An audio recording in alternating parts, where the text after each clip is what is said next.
नमस्कार, मैं हूं निखिल और आप देख रहे हैं हमारा स्पेशल प्रोग्राम तारीख। इसमें हम सुनाते हैं उस तारीख से जुड़े इंटरनेशनल किस्से। आज 18 फरवरी है और इस तारीख का ताल्लुक है दुनिया के दो अलग अलग कोने में हुए दो ट्रेन हादसों से। एक मानवीय भूल और दूसरा मानवीय अपराध। दोनों हादसों में समानता इनकी प्रकृति। यूं कि इस तरह के ट्रेन हादसे आमतौर पर सुनाई नहीं देते। ईरान के पूर्वोत्तर में बसे एक शहर नैशाबर के नज़दीक पड़ता है खयाम रेलवे स्टेशन। 18 फरवरी 2004 को सुबह के करीब 4:45 बजे एक दूसरे स्टेशन अबू मुस्लिम पर रुकी एक मालगाड़ी के 51 डिब्बे अलग होकर अपने आप चलने लगे और पटरी पर ही चलते चलते 20 किलोमीटर दूर निकल गए। अपनी 20 किलोमीटर की यात्रा के बाद ये खयाम स्टेशन पर खड़े एक लोकोमोटिव यानी कि इंजन से जाके टकराए और पटरी से उतर गए। मौके पर एक मामूली आग भी लग गई जिसे स्थानीय अग्निशामक दल ने बिना ज़्यादा हील हुज्जत के बुझा लिया। इस दौरान पता लगा कि हादसे में कोई हताहत नहीं हुआ। अंत भला तो सब भला।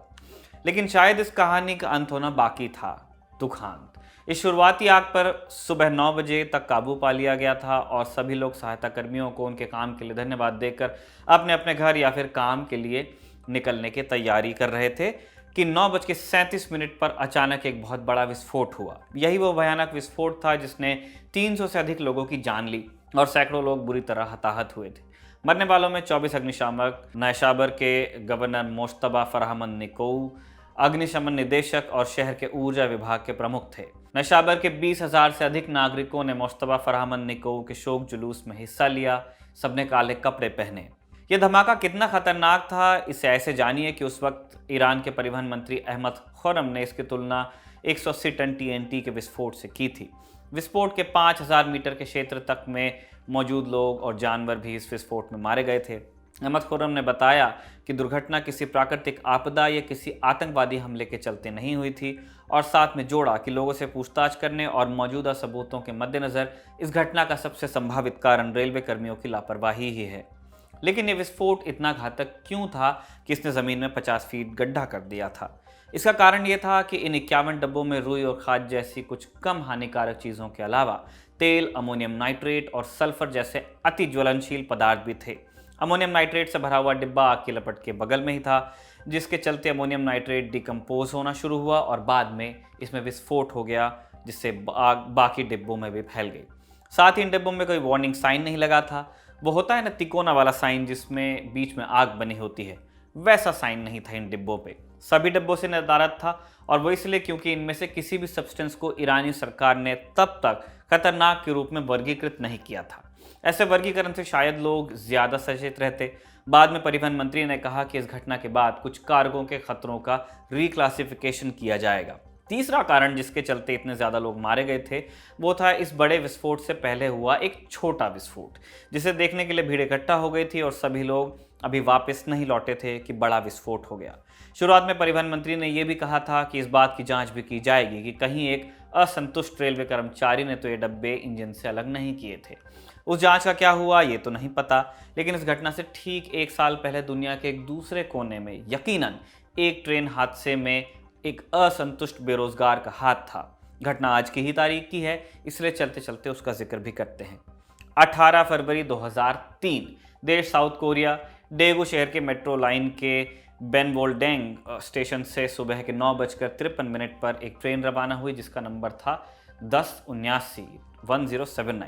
इस मेट्रो ट्रेन में किम डेई हान नाम का शख्स बैठा था, एक 56 साल का बेरोजगार जो पहले टैक्सी ड्राइवर होता था, लेकिन एक स्ट्रोक के चलते वो आंशिक रूप से लकवा से ग्रस्त हो गया था, लकवे से, और यूं उससे टैक्सी ड्राइविंग वाला रोजगार भी छिन गया था। किम ने बाद में बताया कि वो अपने मेडिकल ट्रीटमेंट से नाखुश था और अपने आप को मार डालना चाहता था, लेकिन वो ऐसा अकेले में नहीं, सबके सामने करना चाहता था। इसीलिए वो ट्रेन 1079 में चढ़ा 1079 में एक पिट्ठू बैग के साथ। पिट्ठू बैग में थी 2 बोतलें और उन बोतलों में गैसोलीन भरा था, यानी पेट्रोल। तो जैसे ही मेट्रो बेनवोल्डेंग शहर से आगे बढ़ी, किम अपने हाथ में इन 2 बोतलों को और एक लाइटर को लहराने लगा।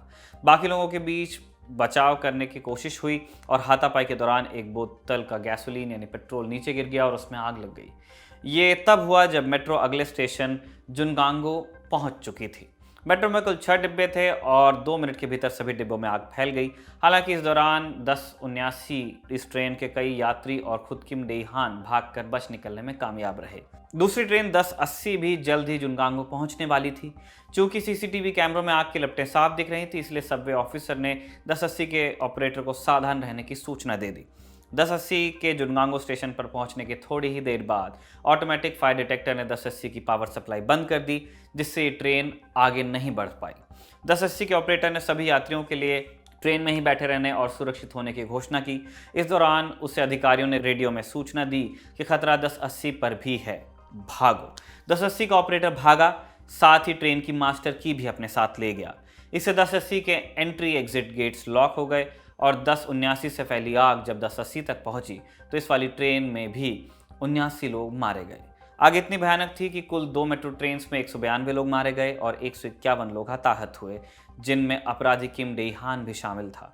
लाशें इतनी बुरी तरह जल गई थी कि कुछ की आइडेंटिटी तो डीएनए टेस्ट से वेरीफाई करनी पड़ी।